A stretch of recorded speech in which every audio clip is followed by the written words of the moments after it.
If you had any doubt about why triads are amazing in your solos, then just check out this video and see how many options and how many strong melodies you can create soloing on a jazz blues just using triads. My name is Jens Larsen. Learn jazz, make music. Triads are easy to learn and they are great for melodies. You'll find them everywhere from Mozart to Metallica.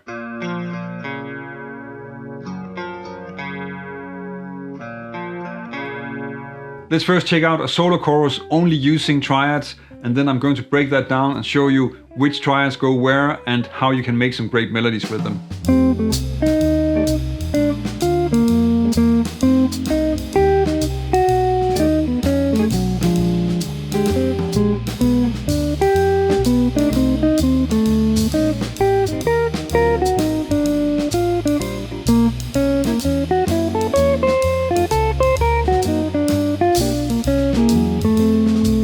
The first phrase on the F7 is an A diminished triad, and when it comes to figuring out what triads we have available on F7, then the easy thing is just to look at the scale that we're using on it, so that would be a B flat major scale, and then try and play that in thirds and place the F7 within it. So if we do that, then we have B flat, D, F, A, C, E flat, G and B flat.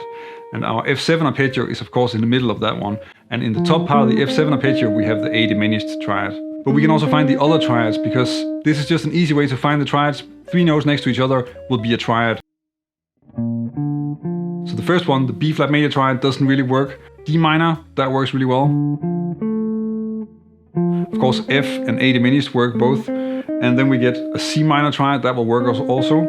And if you're a little bit careful, you can also get away with using an E flat major triad.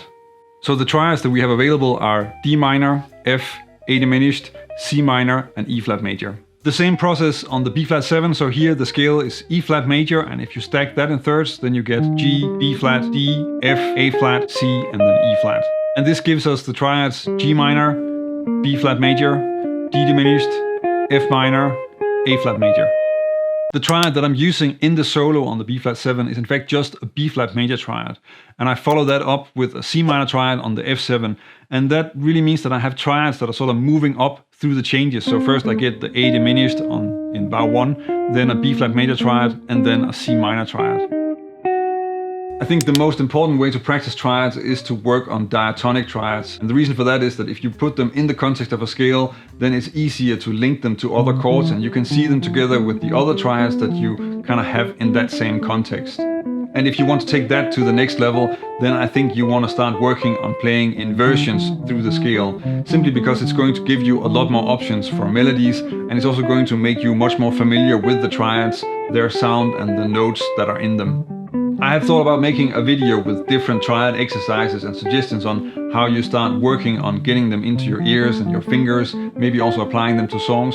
Let me know in the comments if that's something you're interested in. Soloing over altered dominants can be difficult because you can't really make melodies that make sense that easily. But if you use some of the triads that you have available, then that becomes a lot easier. And as you will see, it also gets easier to use those triads to connect to the next chord and resolve the altered dominant in a logical way. The theory is a little bit less clear, but it's not rocket science. If we look at the scale in thirds, then we would have G flat, A, D flat, F, A flat, C flat or B, E flat and G flat. So I'm writing A and calling this an A because we're relating it to F7 also. That just makes a lot more sense. And then the first triad we have is a G flat minor triad. So flat 9, 3, flat 13 against an F. That's a great choice for an upper structure. The next one will be A augmented, and that of course works as well. The next one will be a D flat major triad. So now here we're really missing both the E flat and the A, so it's a little bit difficult to connect that to the chord. We are also resolving this chord down to a B flat 7, and 2 of the notes in this triad are actually also in the B flat 7 arpeggio, so they are not really going to, it's not very clear that we're going to resolve this to almost the same set of notes. The same thing is a problem with the F diminished, because here we have the B, but still these 2 common notes. Then we get A flat minor. So here we have sharp 9, the flat 5 and the flat 7. So now it's really still sounding more like the F7 altered. And the next one will be the B major triad. Now here we have just the triad of the tritone substitution, so the triad of B7, and of course that works really well. We have the E flat to connect to the chord, and then flat 5, flat 9.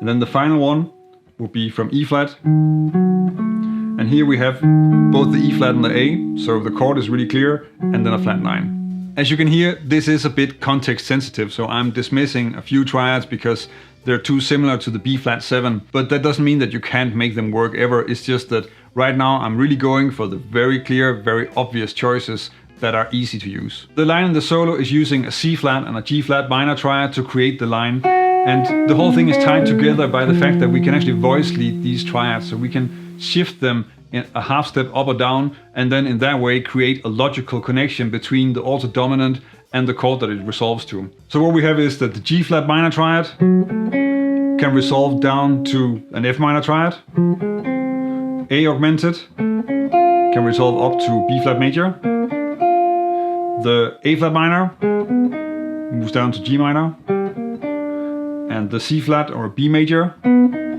resolves down to a B flat major. And then finally the E flat diminished resolves down to a D diminished.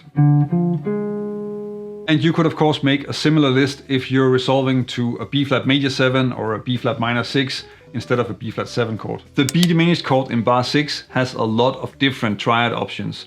If you look at the chord itself, so just a basic B diminished arpeggio, B, D, F, A flat, then in here we have 4 different diminished triads because we have the one from B, the one from D, the one from F, and the one from A flat.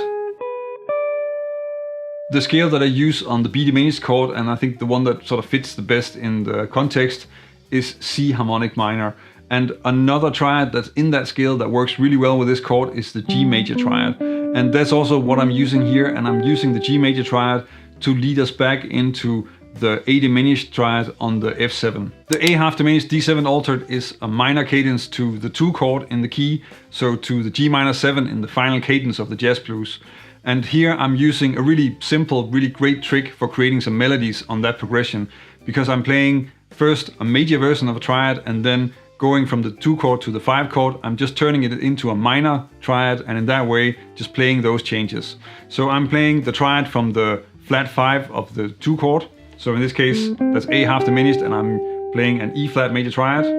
And then on the D7 altered, that becomes a minor triad to give me the flat 9, the 3rd, and the flat 13s, really spelling out that altered sound.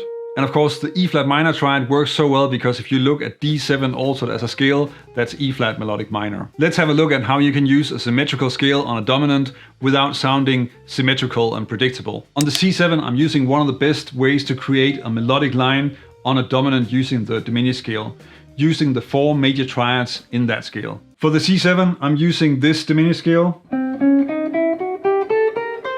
And in here we have 4 different major triads. We have the C major triad, the E flat major triad, G flat major, and A major.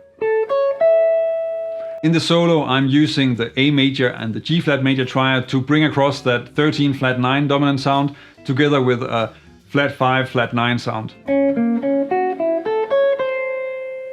When you're improvising with these major triads, it's actually pretty easy to not sound too symmetrical and predictable, because all you have to do is that you have to start making melodies with the triads and then not try to repeat everything in minor thirds. So just trying to improvise, connect the triads, make melodies with them, but don't try and play one pattern and move that around, because that gets boring really quickly. Now that you have a lot of different triad options that you can use on a jazz blues, then you want to focus on making stronger statements, stronger melodies. And if you check out this video, then you can see some of Charlie Parker's favorite tricks, but also a few really other useful techniques for making better lines on a jazz blues. Who's your favorite when it comes to using triads?